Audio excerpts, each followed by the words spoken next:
Michael, it is such a pleasure to have you on the Nexus Talks podcast. Welcome. Thank you. I don't even know where to start, but since you brought up the fact that you might be going back to DJing, I think we should start there. But of course, first of all, can you please introduce yourselves to our listeners? Yeah, absolutely. My name is Michael. Other people know me by the name Kid Circus. I am a fashion and portrait photographer. I'm based in London. Not always what I did. I actually, if we go a little further back, I actually had aspirations to be an actor, like my sister, who's an actor of some 40 years standing. So I sort of skipped off to go and study it in Stratford upon Avon, of all places, Shakespeare's birthplace, also known as.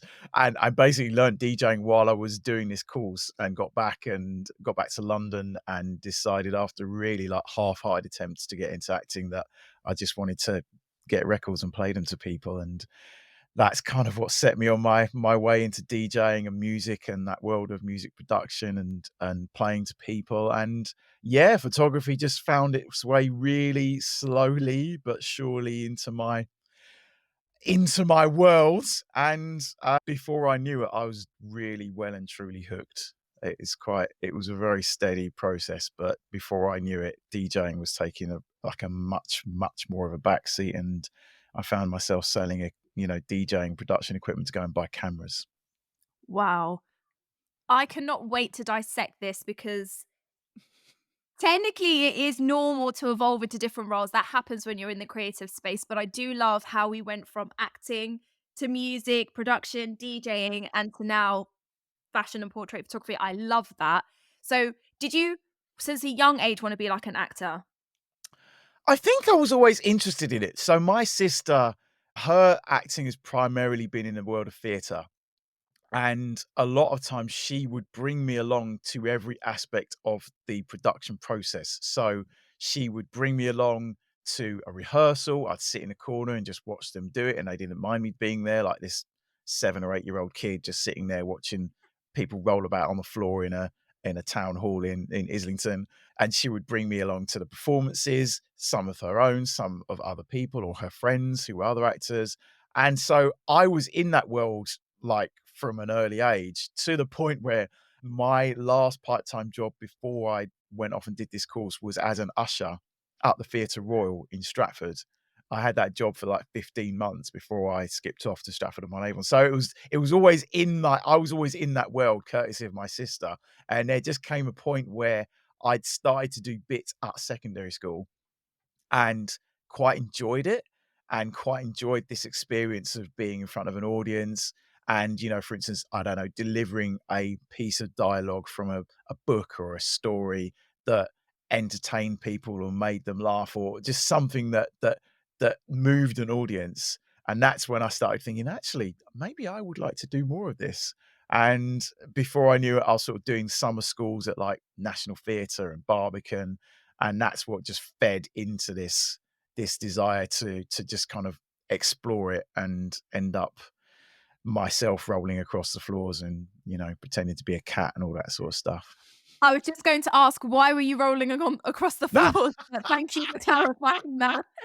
I think there's just like, because of the very nature of like acting and like slipping into different roles or different characters, the way that they try and exercise the muscle can involve some quite ridiculous exercises, physical, vocal, or otherwise. So at some point, maybe you will find yourself pretending to be an animal of some description, and you just have to run with it, because that's just the nature of the environment that you're in. This whole kind of tooling you up to then step into a different character or a different mannerism, or even taking on a different voice or a different accent.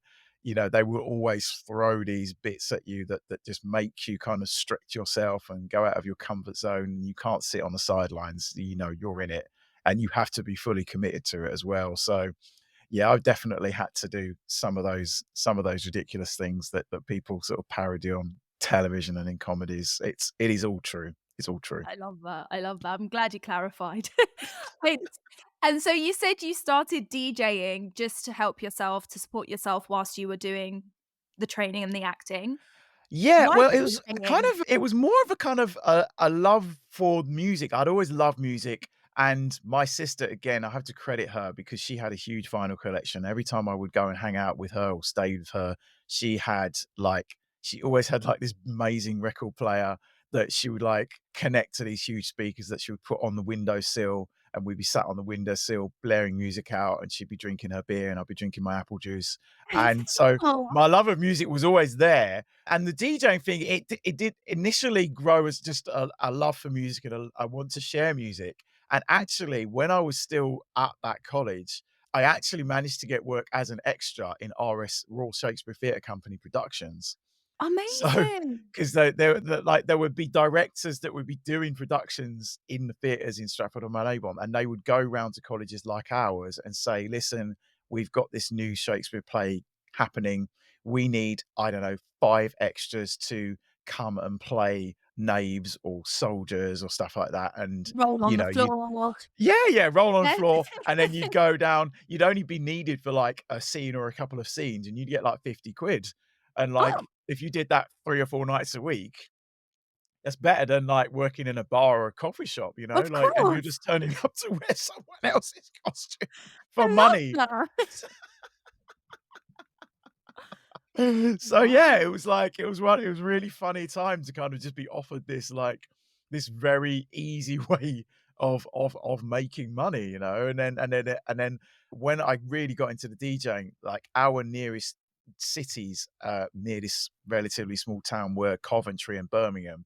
Birmingham was where a lot of the club culture was set. Historically, it had its own history, and so that was where I ended up sort of spending my time in clubs and at club nights, and also getting my first sort of DJ things outside of this, like, small town where, you know, there'd be, like, 3 parties in a month because there God. were only, like, 2 or 3 venues in order to actually do a party. So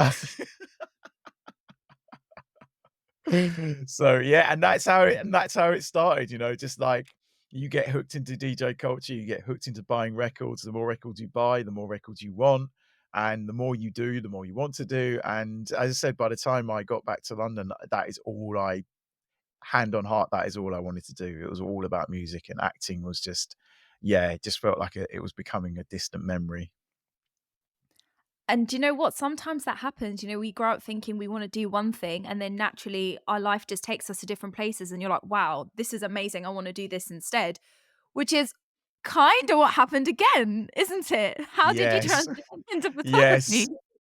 Yeah, honestly, right, if you'd have told me, say, 8 or 9 years ago that I would be doing what I do now, there's no way I would have taken seriously anyone telling me this. I would have laughed you out of the DJ Crazy. box, and it was just and the thing is, it was honestly, when I say it was gradual, it really was gradual. So I it was this kind of perfect happening of me starting to use Instagram more than Twitter, which at that Mm, point was my like de facto platform of choice for social media and social connection, and me taking pictures with newly acquired smartphones that could take really decent pictures, and the emergence of apps where you could edit photos without the need to learn professional software on a computer. And also Instagram itself was a very different place. So Instagram had a community manager in cities across the world before Facebook acquired it, which meant their sole reason for having their job was to foster communities, whether it was communities of people who like baking, communities of people who like to go and train spot, and obviously as an image sharing platform, communities of photographers. So I ended up meeting photographers through Instagram, purely through Instagram. And there was a point where there were platforms, sort of, I say, accounts that were run by people where if they liked your work, they would repost it to their following. And the followings of some of these accounts were really quite large, which meant yeah, it gained you an audience and it gained you more followers. But also, they were organizing photo walks, in person photo walks, which meant you turn up, let's say 50 people turned up, they would go and walk around the streets of, I don't know, around Barbican, take photos of buildings, network, get to know other people, and you'd meet more people as a result. So it was really like a very much a sort of taking the community offline, online into the offline world. yeah. And that's how I became more and more in love with the medium, I would see everyone from a portrait photographer to a landscape photographer to an architecture photographer, and all at different stages of photography. So you'd have people who were just hobbyists, from that to people who were fully fledged full-time photographers, and all points in between. So you really got to see like the spectrum of experience and the different genres of photography that were out there for you to try. And believe me, I tried all of them. So you should. Otherwise, how will you know what you wanna do, right? It's true. That's true, and that's the thing. Is like that's why, like, I wouldn't change that. I wouldn't change that. Like, I'm glad that I started with buildings and then went from there to landscape and, street photography, and before I really immersed myself in anything to do with people. Yeah, I think it's great to just try all of those things. You don't know what's gonna stick or what's gonna really, like, inspire you to wanna do more of that thing as opposed to the other thing that you started with.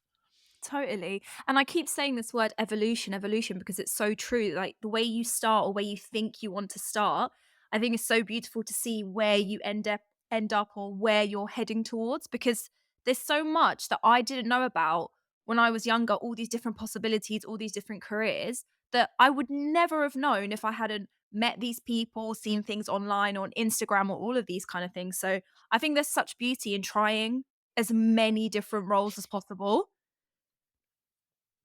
and you're proof of it. Thanks. Tell me about a photography project that you've worked on that till now kind of like carries a lot of either like weight or something that's very special to you. I think it was actually, it was a job I did last year, and, maybe we'll touch on this later in the discussion, but I was contacted by the owner of a brand. It was a brand where his background was he was a chef, progressed on being a personal chef where he sort of does chefing for people in their homes, and he'd come up with this food brand, ready meals brand, that was based on food he had experienced on his travels across the world. Now, the reason he contacted me was he was having a total rebrand. So he had what initially was quite generic brown colored packaging on all of his products. And he'd had a total redesign that employed a lot of amazing bright primary colors and combinations. And he decided he wanted to organize a brand shoot that launched this entirely new collection of recipes and new packaging. So and in his own words, what he wanted was fashion meets food. And it was quite Ooh, interesting. He, as a person who owns a food brand, approaching a photographer who's not actually a food photographer. So yeah. it's quite interesting that he wanted to bring what I do in portrait and fashion to photographing his food brand. And it was one of those projects where I got to involve people that I really love working with as well, which is always the best thing. So he sort of had a sketch of a particular kind of set design, 2 different set designs, and when he sent me these sketches, I was like, "I know exactly who can do this," and it was this set design duo called the Set Sisters, who I've worked with on a couple of other jobs. They're amazing. They're so amazing at what they do, and I said, "These 2 are perfect." So they came in, did this amazing set build. I managed to get a couple of people to assist me who I'd worked with on either collaborative projects or other jobs. The set designers got in a really great lighting technician, this amazing woman called Diamante. Like, I had initially approached this project thinking that I would have to do some of the technical stuff like lighting. Yeah. And then on a day, we had this girl bowling with a three-man team, ordering them around, getting them to put up the lights in different positions, which is like great. I was like, "I'm gonna just go over here and just put my cameras together and stay out of your way," sort of thing. Yeah. So, it was just one of these, and it was quite a what I loved about it was quite a hectic setup because we had 5 models, we Wow. had food stylist, we had this woman Diamante, lighting technician with 3 people assisting her, we had the set designers with their assistant, we had the clothing stylist, and we had the makeup artist, and me. Oh, wow.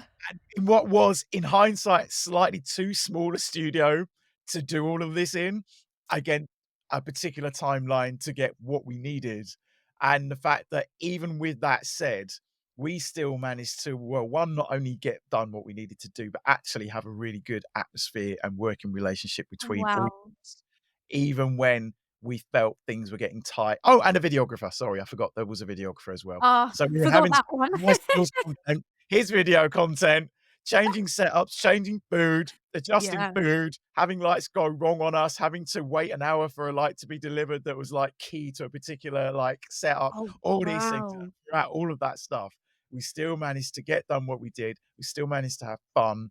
Everyone still managed to work together. And it's one of those situations where it just shows how important it is to really be accommodating to people, to really try and work well as a member of the team. Like, I am no more important than, the so-called runner who's been sent to get the tea and coffee. Mm. Everyone has an importance to this setup, this environment, the working relationship between everyone. And yeah, I think that's definitely a prime example of a really sort of favorite project for all of those reasons. I love that, and it's so accurate about even down to the runner or anyone who's helping, because also you always end up in these spaces with these people again. It's so great to foster those relationships because it's a huge world, but it's also quite a small world as well. Oh god, it's so small, and I emphasize this so much to people, in so many ways, and to say it's a smaller world than you think, and if you don't show up, yeah, as the best version of yourself, or as in a way that, you're not being a dick. If Yeah. you are a dick, that news travels, and it could travel in so many ways. It could be a Amen. coffee between 2 people, or it could be in a WhatsApp group chat. One way or another, if you are not if you are not found to be easy to work with, the word will get out somewhere. People talk, and as we it is a small world. It's a much smaller world than people think, and I still find a lot of people kind of forget that. Yeah. I'm so happy you said that because I think on quite a few podcasts or platforms when people talk about the creative space, they always say that news travels, but I don't think a lot of people realize that it genuinely really does. Like, and it's so funny if ever I encounter someone who's been a bit difficult to work with, I'll always know someone who's also encountered the same person, had the same experience. So if you're listening now, don't be a dick, as Michael Yeah, said. don't be a dick. And that's the thing, the news travels fast for better or for worse, Yeah. depending on how you have been to be around. Exactly. You mentioned a lot about collaborations just then. You had so many different people working on this shoot. What advice would you give to people who maybe not super confident networking or don't know how and where to network? Because it doesn't just have to be in person networking. As you said, you can reach out to people online, but what advice would you give to people that don't know how to expand their network? I think it's just you can do it in a number of ways. Like when spent a portion of time not living in London, I was commuting in from Hertfordshire, and when I moved back, I was very determined to make new connections, and that took the form of everything from going to in-person talks, web-based talks, finding people on Instagram and just having conversations. Like you didn't have to sort of have an ultimatum and say, "Well, I want you to work on this project." I'm just like, "I love your work." Just reach out to people like as casually as you want. Mhm. And occasionally you have a coffee with somebody, because it might be that you have a coffee with somebody in 1 month, but you might not work together on something for another 6 to 12. But as long as you keep each other in each other's orbit in some way, and that could be as casually as like commenting on an Instagram post that they post, or congratulating them if their LinkedIn says they've started a new job. All those little things are touch points that keep you connected to people, and you can still build networks, even if it's just a sort of, again, just a quick message to somebody to say how much you appreciate their work. And as I said, for me, I met a lot of people. I mean, I'd meet people in the the chat section of a Zoom talk, Yeah. we'd just be like, we'd agree on the same point, like the guest speaker made or something like that, and then you exchange Instagrams, and before you know it, you might be working on something. So I think all of those things, there are those different platforms and different ways where you can meet people. And there was one platform in particular. I don't use it as much, but one platform I really have to thank with for a lot of the people that I have worked with in the last 3 years is, the platform The Dots, which, Oh, likes to put itself as sort of the creatives version of LinkedIn. I've not heard of Now that. it's yeah, yeah, it's a really it's a really interesting platform that is sort of really centered around creatives, and so I actually found a lot of the talks and the webinars that I, sort of started going to through this platform, because you have even the biggest art institutions like the Barbican and Tate put their Wow. events and talks and Q&As on there, and it's a really good way to find out about stuff like that, or little like skills workshops or things. I mean, even BAFTA put stuff on there regarding webinars and question and answer Wow. sessions. And but there's yeah, there's a lot of creatives from every sort of discipline you can think of, whether they're a branding designer, graphic designer, videographer, cinematographer, social media manager, all these different creative professions. They are on there, and they are, some of them are sharing their work, some of them are using, they have a big forum for people to ask questions. So somebody will say, I don't know, does anyone have any knowledge of free resources to learn 3D design? And then people who think they can offer some tips will comment on that post. So it's Amazing. quite a, it started initially as literally just a jobs place, and then it evolved in this community, which, as you can imagine, when we came through to the pandemic and lockdown, it really kind of solidified during that time, because we were all on a sort of a level field in which we were all confined, Yeah. and people found each other, people really helped each other. I saw so many examples of people just offering their skills without asking for remuneration, just Yeah. saying, listen, we're all in this together. I am a graphic designer. I'm happy to help anyone who needs help with a logo redesign or just things like that. I saw lots of examples on that platform of people just trying to help each other out with their skills, or just help in any way they could. So I think all of these are just touch points where you can like connect with people and start to foster relationships between them as well. Amazing. Thank you for sharing that. I've honestly never heard of that platform before. The dots as in actual dots. Is that what It's it the, is? That I think it's the, it's URL is the dash dots dot, I think either dot UK or dot co dot UK. love it. I'll find it. Thank you so much for that, Michael. Another question I have to ask is, how is it navigating the space when you're working with a client? Have you ever had situations where you don't, not that you don't see eye to eye in a way as if you're arguing, but more like they have a vision for something and you have maybe a different vision? Like, how do you navigate that space? I think, well, I think actually I've come to the place where I have to appreciate that we can have a vision or a brief for our project before the day we start to bring it to fruition, but that on the day, things can change. And Yeah. actually, that's not always down to the client. It might be like, I don't know, the talent has changed, or we're in a different setting, which means we have to make adjustments. And actually, I think you can, I think it's just a communication thing. Like, you can put your views across in a way in which, you know, you don't come across as an asshole.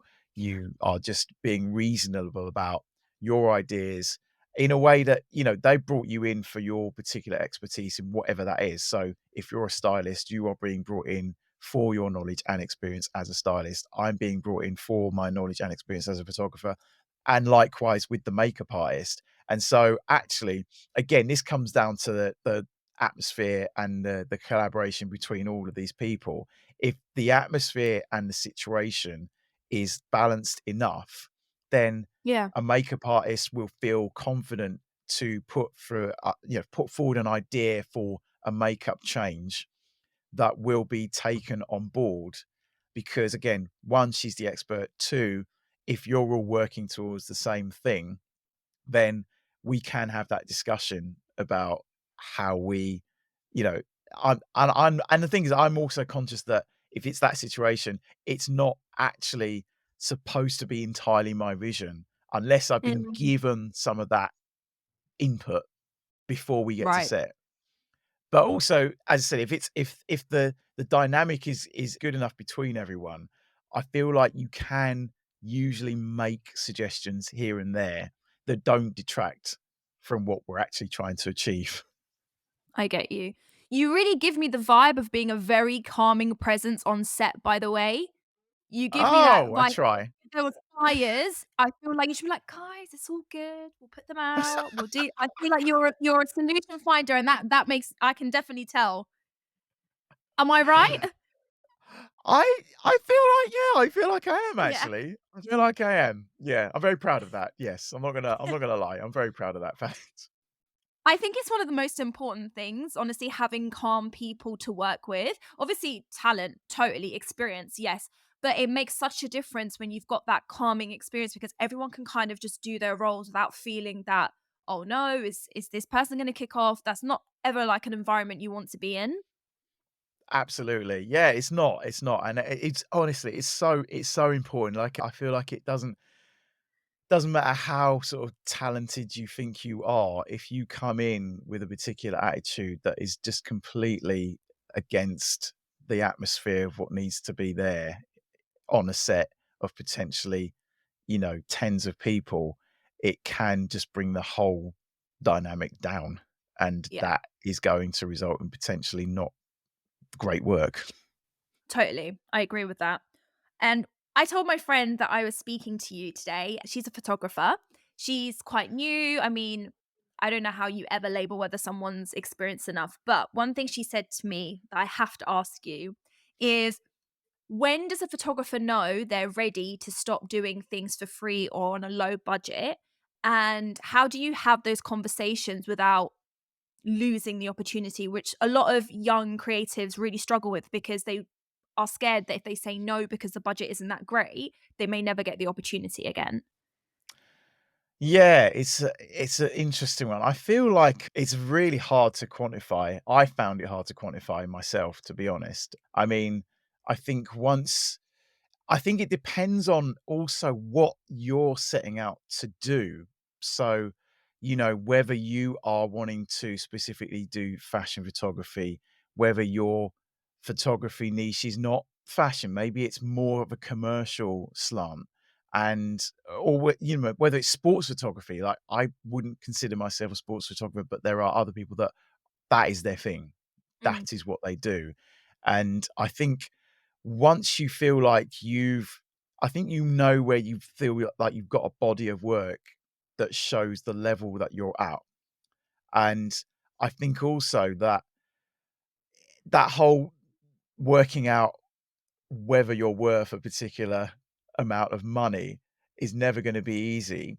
But I also think the flip side of that is if you do get in a situation where you are asking for like a particular amount of money for a particular job and a client is kind of pushing back, unfortunately, sometimes you have to be prepared to walk away mhm. because some of my worst experiences, and I think a lot of us have been guilty of this all the time if we don't watch for the red flags.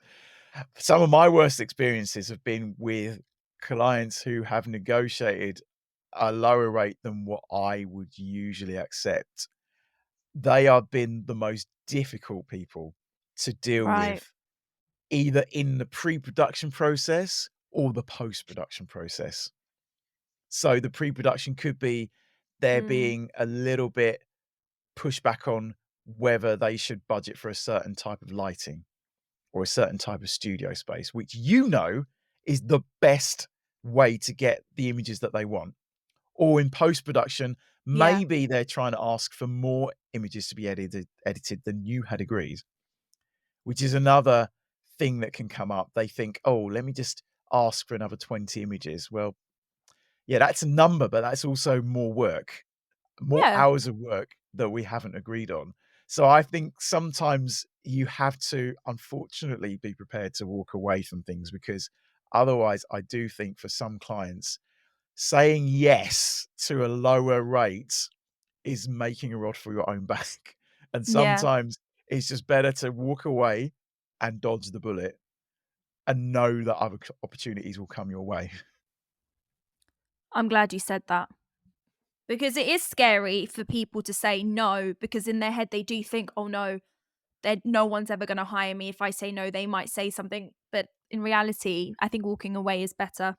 Yeah, and also, I mean, that also feeds into another thing. Well, for me, when it comes to collaboration and community, is that we need that in order to have these conversations, because newer people that are coming into this industry, they might be offered projects that should be paid at a certain rate, and if they accept stuff that's lower, well, firstly, they're doing themselves over from money that they're leaving on the table, but actually for the wider industry, they're screwing it up for the rest of us who Yeah. are going to ask for those rates, quite rightly so, and we will then get pushback from people who are now used to lower rates for the same work, and therefore their expectations are gonna be different, and therefore they're going to come back and say, "Well, actually, no, no, no, no, no. This person charged like 60% of what you're asking." And that person has inadvertently set a precedent for the rest of us. Yeah, that's true actually.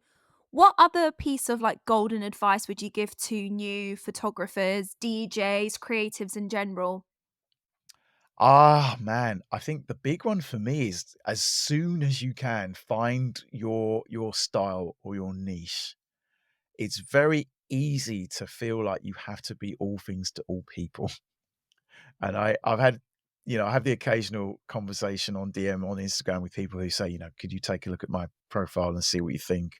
And you'll get on their Instagram, and the first 2 posts are posts of sports photography, and then there's a post of them shooting their friend's wedding, and there's a post of them taking a picture of next door's cat, and it's just like there's this entire mishmash of everything but the kitchen sink, whereas Oh, they actually needs to be, and that's the thing, is like, by trying to be all things to all people, you're not gonna please anyone, and if there is a particular brand who have a particular aesthetic coming across your page, the first thing they're gonna wanna do is find an excuse not to hire you, and you are giving them all the excuses, all of mm, them. So if you say, "Actually, I've really got a deep dive into outdoor and out sports photography," then really double down on that, because actually that also means that you are developing your voice in that medium. And that's what, when it comes to, brands and when they're looking for creatives like photographers and filmmakers, they wanna see your, because we come from different perspectives, different life experiences, different histories, and all of that is definitely gonna inform the way that we see the world, and in my profession, how we capture it. And the more you can push what is from your background, your style, your influences into your work, the more that somebody's going to definitely know that you are for them. Or if you're not for them, and that's fine. But I yeah, think, like, it took me a while to get round to the conclusion that actually your personal work is actually what people really want to see as your voice for them to hire you. It would have been very easy for me to say, for instance, say, "Right, I just wanna shoot projects in the style of a particular campaign I've seen or a particular brand's aesthetic." Whereas actually, because I didn't do that, because of all the collaborations I've done and the work that I've put together has had a lot of my voice in it, when a brand approaches me, they're approaching me because they like my tone of voice, as yeah, opposed to somebody else's tone of voice. But then yeah, there will be another brand that will prefer the other person's tone of voice. But it's a very definitive thing for them to approach you because they see what you bring to the table rather than what somebody else brings to the table. So the style thing for me is definitely like a big one. And I think the other thing is, I think you, as much as possible, probably you have to try and push yourself as much as you can. And this doesn't need to be in massive strides. It could be, "Oh, do you know what? I'm gonna work with a new makeup artist this month," or "I'm gonna try a different lighting setup this month," or "I'm gonna reach out to these creatives that I've never worked with before and just see if we can have a conversation." Just all those little things that can stretch you in some kind of way, it's all gonna feed back, and it's gonna help you grow, it's gonna help you develop, and that, that can only be a good thing, in my opinion. You've got such a calming presence, and you make me feel like I can go and do anything. Like, even just listen, I'm like, "Yeah, actually, when's the last time I tried something new?" I feel like you should start a podcast, Michael. I'm not even just saying that. Oh my goodness. Add that to the list of things you can do. Oh, But goodness. no, I'll honestly, think about it. thank you for sharing that because it is so helpful, and I think when you're new to the industry, I remember I used to battle with this all the time, thinking, "Am I good enough? Should I try and do this because it's working for that person?" But actually, you hit the nail on the head. You just have to be your authentic self, and eventually, as long as you're putting yourself out there, it's gonna see the right people will see you. Definitely. Yeah. Thank you for confirming that. I'm not just being crazy. I noticed something in your bio that I have to ask you about. You said you're, like, obsessed with cake. So, I need to ask, what's the best kind of cake for you? For me, it's a very hard one actually, because I sort of got into baking like 6, 7 years ago, so I've baked some of No the stuff that way! I would say are my favorites. Alright, stand the actually number 1 for me is chocolate and Guinness cake. I Oh, will I've never never tried that. tire. I will never tire of chocolate and Guinness cake. It's just one of those things when I make it, it's just like, oh, so Do you make rewarding. it? You make it yourself as well? Oh, hell yeah. Yeah, yeah, absolutely. I can't keep up with you, Yeah. Michael. What's wrong with you?